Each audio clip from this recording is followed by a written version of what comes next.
Hello everyone, welcome to video 2. What we're going to do is try to edit this other sketch, and we're going to make it a lot closer to looking like a shape, but it won't be fully constrained yet. This is our second checkpoint. And really one of the things I want to impress on everybody, if I want to edit this shape, do not go up and choose new sketch. That will create a whole new sketch. We go to the timeline and you're going to choose edit sketch. Alright, let's pan this around. So see how everything is blue?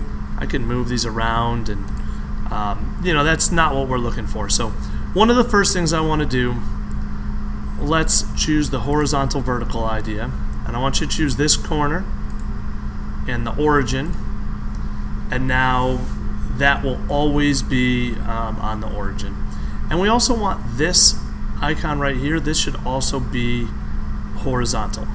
So I'm going to choose that right there. Right click and press OK. Now I'm not sure what would happen if I hit horizontal vertical here, because look at the way the shape is, right? So all I know is I can move it around. What I do want is for this to be perpendicular to the bottom. So we're going to go up to the constraints and choose the perpendicular icon, and I'm going to choose this one that's fixed, and then here. And now those are perpendicular. Staying with the perpendicular, something that I'd like to do is this diagonal should be perpendicular to this diagonal. Okay. So now as I move these, it will keep the same angle. I do want to make sure, see, these are parallel. I also want them to be the same length. So we're going to go to constraints and choose equal, and I want the left and right sides to be equal in length. So that's a good first step. I also want these two to be the same height all the time. So for that one, we're going to choose collinear. Alright, I'm going to choose this option here. Should be collinear with this line here. And now you can see as I move one, I move both. Alright, so try not to move it too much. We want to keep this generic-esque shape that we have here, like this, and I think we've got a pretty good kind of line going right now. What I'd like us to do is go over to this right side and choose construction, then choose line, and go up to this corner and drag it right until you hit that middle point where you can see the blue triangle and the blue X.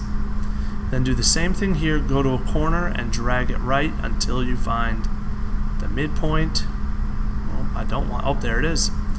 So don't go to the spot where it's perpendicular, that would cause problems. I want to go to the midpoint. So we should see a triangle here and a triangle here. If you don't, press undo and try it again. This next step, I'm going to use the horizontal vertical, and now I'm going to make this vertical, but I'm going to make sure that my midpoints are always lined up. Another thing I'd like to do is go back to the line and go up until we get to the midpoint here, and I want you to bring it all the way to the edge. Alright, now I'm going to get rid of this that symbol. Well, I'd like to make this a little more centered on our screen, so let's use the coincident tool right here, coincident,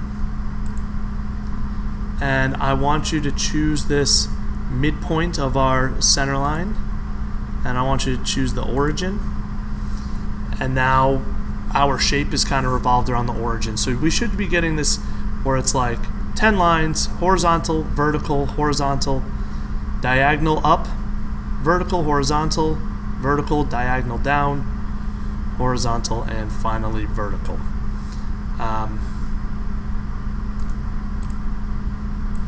And I can see as I try to move these, I can't really make too much changes, so I'm in pretty decent shape. What I'd like to do next is I want us to draw a circle and just kind of put it in this. Shape size doesn't really matter at this point, but I want us to make sure that I'm not touching any of these lines, so there's no intersections at all. What I'd like to do is make this circle center vertically aligned with this point right here. So I'm going to go to Constraints, choose Horizontal Vertical. I'm going to choose this as my first point, and this is my second point. Nope. So sometimes now it's horizontal, so if that happens, we're going to move it a little bit to help us out more. There we go. So now these are, as I move this, you can see they're vertically aligned.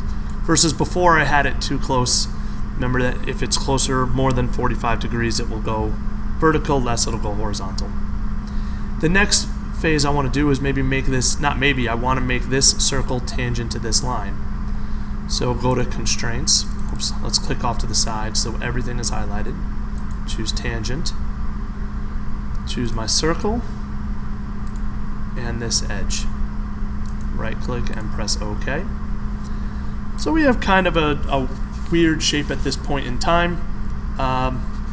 What I would like to do now is mirror this. So I believe it's in the Modify, nope, Create, and choose Mirror. So the first thing is, what object are we going to mirror? And I want us to just mirror this circle. And the mirror line will be this line right here. And press OK. Now don't press Finish Sketch. What I'd like us to do is take a screenshot right here, Windows Shift S.